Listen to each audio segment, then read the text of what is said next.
When my husband found out that I couldn't inherit my father's estate, he screamed at me.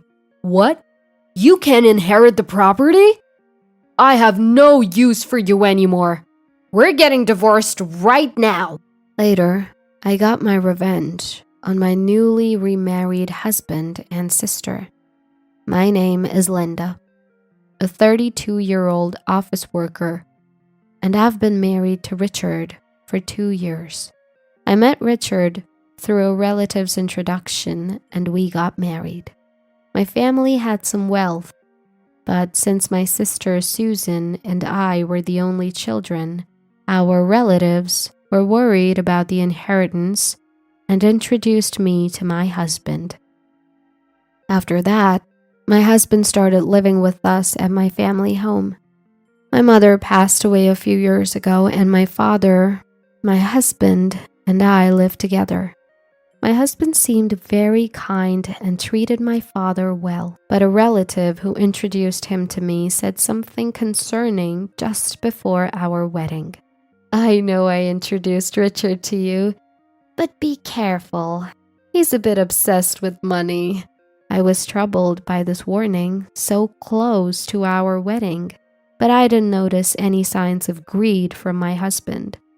So we went ahead and got married. Even after marriage, I kept an eye on my husband because of the relative's words, but he didn't seem obsessed with money. However, he did seem curious about my father's wealth, casually asking how much property we had when they were drinking together. My father openly talked about it, so I didn't worry too much. Another thing my husband was interested in was my sister. My sister is 5 years younger than me, lively and outgoing, in contrast to my calm demeanor. And her relationships with men are quite flashy. She doesn't look like me, and my husband was surprised when he first saw her. Susan is quite different from Linda, isn't she? Seeing my husband fascinated by my beautiful sister, who was the complete opposite of plain and unnoticeable me, made me feel complicated. But the relatives introduced me, a quiet and plain-looking person, because they were worried that if I didn't get married, there would be no one to inherit the family home. I thought there was no need to worry since I had a beautiful sister. But later, I understood why the relatives were concerned. My father spoiled my sister, letting her go to college and even community college after graduation. My sister didn't have any particular goal in attending college or community college. She simply didn't want to work. My mother tried to persuade her to get a job right after college, but my father insisted on letting her go to community college. After graduating from community college, my sister got a job at my father's acquaintance's company, but quit after only 6 months. Her excuse for quitting surprised me. I can't showcase my talents at that company. My mother and I were dumbfounded by my sister, who talked as if she understood everything about the job, even though she hadn't worked for even half a year. But my father believed her and quickly found her another job. After she started working at the new company, my mother fell ill and was hospitalized. When my mother was hospitalized, my sister visited the hospital every day, constantly taking time off work. She eventually quit this job too, saying she needed to take care of my mother. But her care was just sitting in the hospital room chatting with my mother or staring at her mobile phone in the waiting room. I had to go to the hospital to change my mother's laundry, and my sister was no help at all. My mother might have been happy to have someone to talk to, but about a month after being hospitalized, her condition worsened to the point where she couldn't even speak. Within 2 weeks of her condition worsening, my mother passed away. My father and sister were so shaken by the sudden news that they couldn't even prepare for the funeral, so I had to take care of everything. Thanks to the cooperation of our relatives, we were somehow able to send my mother off peacefully. After my mother's death, my sister started a part-time job and moved out to live on her own. Since her part-time earnings weren't enough to cover the rent, my father had been paying for her rent and utilities, and it seems she's using the money she earns for fun. Whenever her part-time salary isn't enough, she goes to my father to get some extra money. When my mother was alive, she was strict with my sister, so my father didn't give her any allowance. But now, he gives her as much as she wants. I thought it was no problem if both my father and sister were satisfied with this arrangement. Even after I got married and started living with my husband in my parents' home, my father continued to give my sister an allowance. I didn't notice at the time, but my sister was also asking my husband for money, and he was happily giving it to her. He couldn't say no to my beautiful sister, and he would give her money saying, "Keep this a secret from Linda. If she finds out, she might get jealous." My sister seemed to be living off the money she got from my father and husband, going to her part-time job whenever she felt like it. But that lifestyle didn't last forever. It ended when my father fell ill and had to be hospitalized. I was taking care of my father, visiting the hospital between work, but my sister never showed up. Instead, she started calling me, demanding money. "I've been getting money from Dad every month, so keep giving it to me. The rent and public utilities are all being deducted from Dad's account." She spoke to me in an angry tone, but I was surprised by the facts I learned for the first time. I was furious at my sister, who cared only about her life and not about our hospitalized father. I really wanted to hang up on her, but she seemed to be in trouble.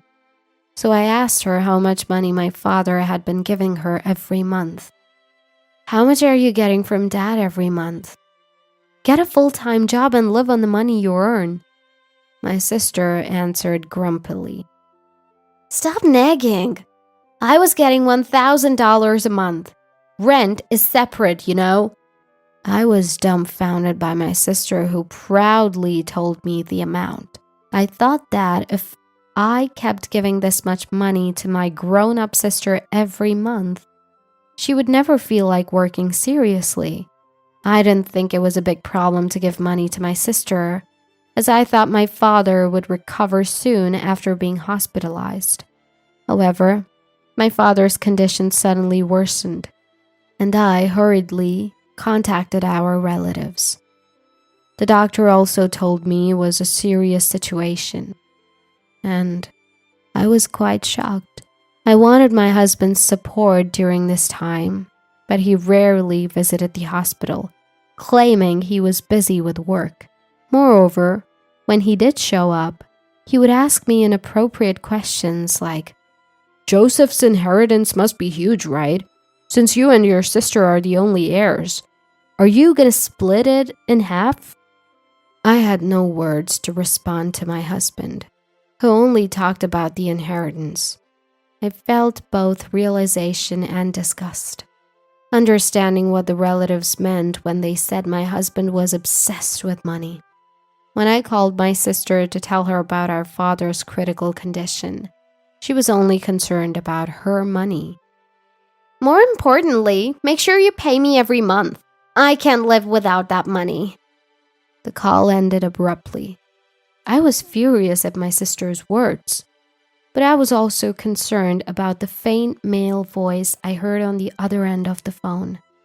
I had a bad feeling. Recognizing that voice, about a month later, my father passed away, and neither my sister nor my husband were there in his final moments. Having experienced my mother's funeral, I knew how heavy the task of preparing for a funeral could be. Moreover, neither my husband nor my sister helped with anything, and my sister didn't even attend the funeral. My husband did show up, but he disappeared right after, saying he had work. A relative who introduced me to my husband noticed his absence and asked me, "Where's Richard? It's strange for the host's husband to not be here, isn't it?" I could only respond with a wry smile. "He's busy with work, so he went home." The relative sighed at my answer, but I felt like sighing too. After my father's funeral ended, and I finally had a moment to breathe, my husband asked me with a sleazy grin, "Finally! How much did you inherit? Even if you split it in half, you must have inherited a considerable amount, right?" Just as the relatives had warned me before marriage, my husband seemed consumed with thoughts of my father's inheritance. My sister got $92 million, and I got zero. I hadn't even talked to the lawyer yet, and I was still trying to process the funeral. Looking at my husband, who was happily talking about the inheritance, I felt like laughing more than getting angry. My husband, who believed my words, immediately yelled, "What?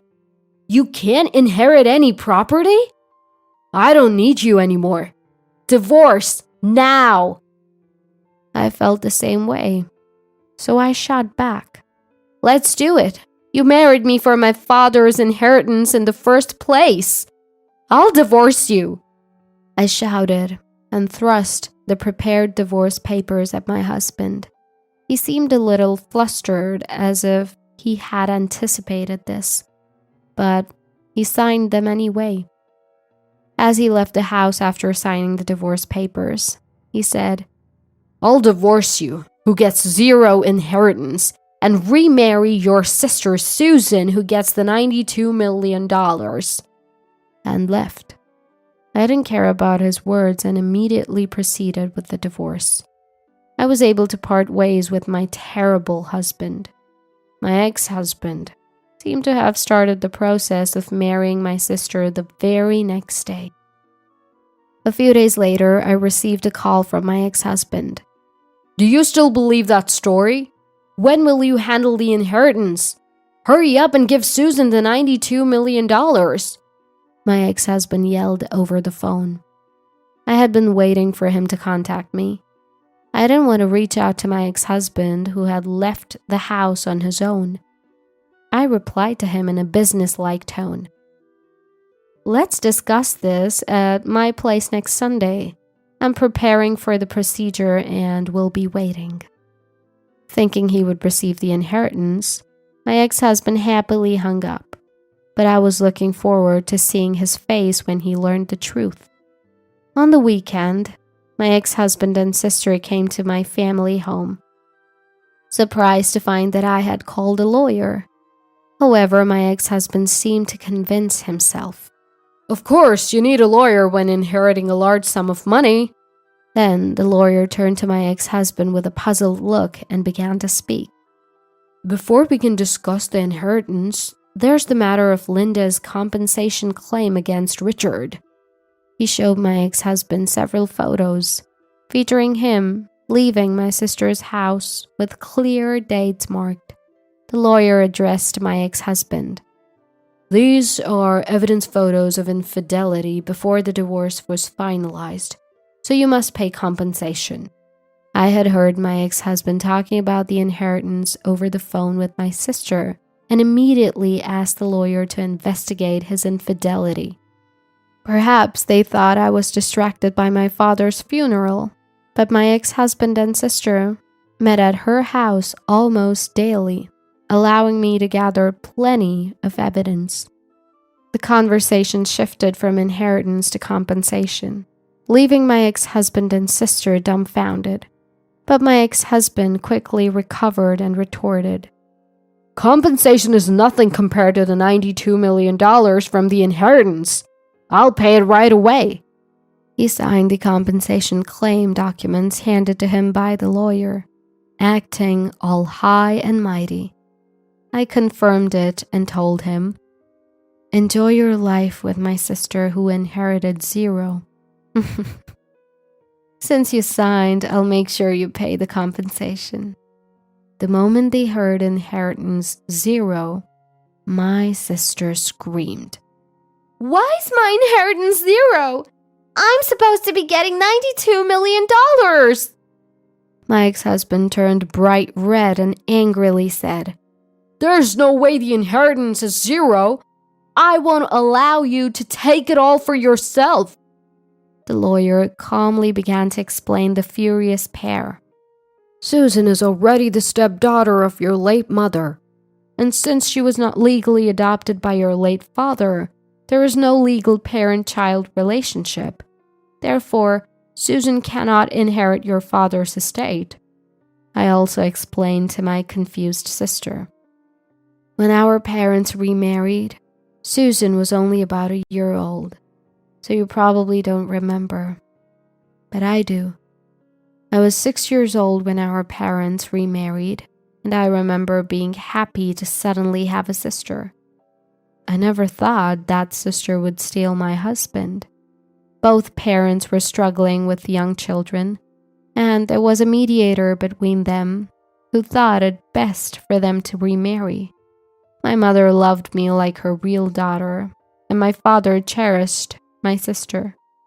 Perhaps my father spoiled my sister because she wasn't his biological daughter, and he wanted to be extra careful. Although both parents remarried with children, my mother, suspected by relatives of targeting my wealthy family's assets, refused to legally adopt my sister. The relatives only recommended marriage proposals to me because they knew I was the only one who could inherit my father's property. If my parents had had a child between them, things might have become even more complicated. But fortunately or unfortunately, they never had one. Now I understand that my father continued to support my sister financially, even after she became an adult, because he couldn't pass on his inheritance to her. I also never legally adopted my mother, so we weren't legally parent and child, but it never mattered in our daily lives. It seems my parents never told my sister that they were both remarried, and she only learned the truth today. My ex-husband seemed to understand the situation immediately, his face turning from bright red to pale blue. He had not only failed to get the inheritance he was expecting from my sister, but had also signed documents to pay compensation. With a blue face, my ex-husband asked me, "Was what you said, my sister gets $92 million and I get nothing, a lie?" I held back my laughter and replied, "Of course it's a lie. It's to get back at you for cheating on me behind my back. Besides, there's no way a bankrupt inheritance would be worth $92 million. Even my wealthy father didn't have $92 million in inheritance." Suddenly, my sister, who had been silent, screamed, "I've been counting on Dad's inheritance and have done a lot of shopping. What will happen to the money Dad used to pay me? Will Linda pay for it?" I answered my frightened sister, "You have a reliable husband now, so you don't need it anymore, do you? Let Richard support you." My sister stared at her pale-faced ex-husband, who shook his head in response. "I've also done a lot of shopping expecting the inheritance, so I can't afford it. Besides, I have to pay compensation, so I'm at my limit." After saying this, my husband suddenly began to apologize deeply to me. "Linda, I'm sorry. It was my fault. Will you forgive me and start over?" The lawyer, watching this, was laughing as he prepared to leave. Where had the arrogant attitude gone when he first came to the house? His deep apology looked ridiculous. After the discussion, my ex-husband and sister left dejectedly, and they soon divorced. For my ex-husband, who remarried with the goal of inheriting from my sister, he seemed to have no interest in her since he didn't get the inheritance. He even said to himself, but with the payment of compensation to me, he couldn't take care of my sister. My ex-husband had no assets, so it was decided to pay the compensation in installments from his monthly salary. The lawyer advised me that this way I wouldn't miss out. My sister, without the support of our father, had to work part-time every day, but she couldn't make the debt payments and ended up filing for personal bankruptcy. After that, she even gave up her condominium and disappeared, and no one knows where she went. My father had been supporting my sister financially, but by spoiling her like that, she became unable to work seriously. Afterward, I started living alone in my family home, and some relatives talked about introducing me to a potential marriage partner, but I declined. I don't want to be introduced to another man like my ex-husband, so this time, I want to find a marriage partner on my own.